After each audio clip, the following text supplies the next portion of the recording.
আসসালামু আলাইকুম ওয়া রাহমাতুল্লাহি ওয়া বারাকাতুহু। আজকে আলোচনা করব ইসলামী জীবন।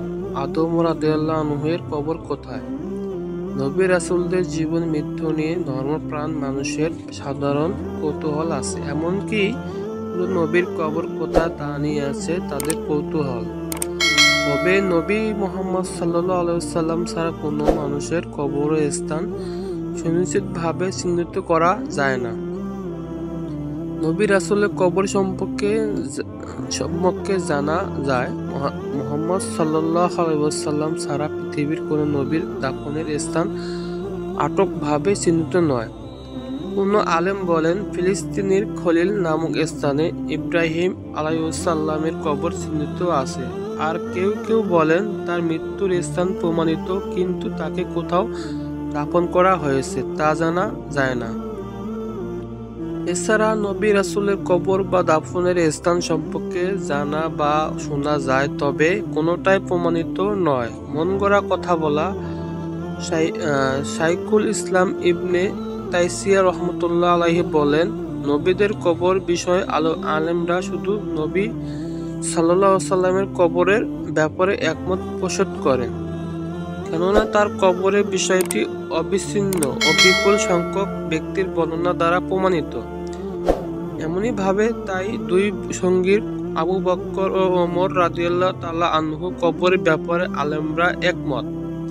ইব্রাহিম আলাইহিসসালামের কবর বিষয়টি হলো বেশিরভাগ মানুষ জানে না এটা কার কবর, তবে একদল আলেম অস্বীকার করেন।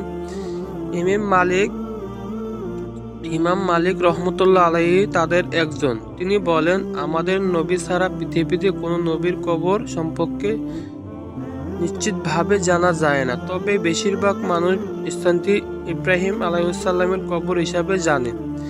এই বিষয়ের বহু প্রমাণিত আছে। আহলে কিতাবরাও স্থানটি ইব্রাহিম আলাইহিসসালামের কবর হিসাবে জানে। নবীদের কবর অনুসন্ধানের বিধান। নবী রাসূলদের কবর অনুসন্ধানের ব্যাপারে আল্লামা ইবনে তাইমিয়া রাহমাতুল্লাহ আলাইহি বলেন, নবী রাসূলদের কবর চিহ্নিত করার মধ্যে ধর্মীয় কোনো কল্যাণ নেই। তা সংরক্ষণ করা দ্বীনের অংশ নয়। যদি তা দ্বীনের অংশ হতো, তবে আল্লাহ তার দ্বীনের মতোই কবরগুলো রক্ষা করতেন। যারা এগুলো অনুসন্ধান করে তাদের বেশিরভাগের উদ্দেশ্য হলো সেখানে নামাজ আদায় করা, দোয়া করা ইত্যাদি, যা বিদআতের অংশ এবং শরীয়তের দৃষ্টিতে নিষিদ্ধ। বেশিরভাগ কবরের দাবি ভিত্তিহীন। শাইখ আব্দুল্লাহ বিন বাস রহমতুল্লাহ আলাইহি বলেন, আমাদের নবী সাল্লাল্লাহু আলাইহি ওয়াসাল্লামের কবর ছাড়া আর কোনো নবীর কবর সম্পর্কে জানা যায় না। যারা ইমাম বা অন্য কোনো স্থানে কোনো নবীর কবর হওয়ার দাবি করে সে মিথ্যাবাদী, তার দাবি সঠিক নয়। তবে মদিনাতে অবস্থিত আমাদের নবীর কথা ভিন্ন। এমনই ভাবে ফিলিস্তিনের ইব্রাহিম রহমতুল্লাহ আলাইহির কবরের স্থান সম্পর্কে জানা যায়, অন্য নবীদের কবর সম্পর্কে জানা যায় না। নূর আলাত আরবি শরীফ 642। আদম আলাইহিসসালামের কবর কোথায়। আদম আলাইহিসসালামকে কোথায় দাফন করা হয় সে বিষয়ে মতভেদ রয়েছে। প্রসিদ্ধ তিনটি মত হলো: 1. ভারতবর্ষে যে পাহাড়ে তাকে নামিয়ে দেওয়া হয়েছিল। 2. মক্কার জাবালে আবু কুরাইশ বা বাইতুল মুকাদ্দাস।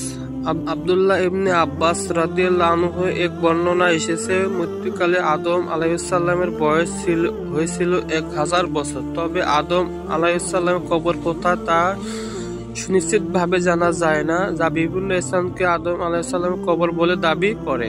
তাদের দাবির পক্ষে কোনো গ্রহণযোগ্য প্রমাণ নেই, তবে এই ব্যাপারে কিছু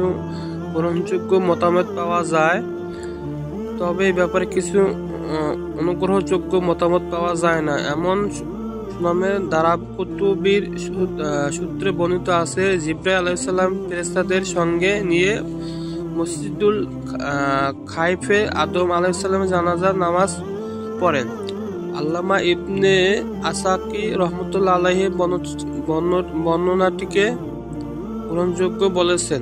এমনই ভাবে মসজিদুল হারামে ইসমাইল রাদিয়াল্লাহু আনহু কবরের হওয়ায় দাবিটি গ্রহণযোগ্য নয়।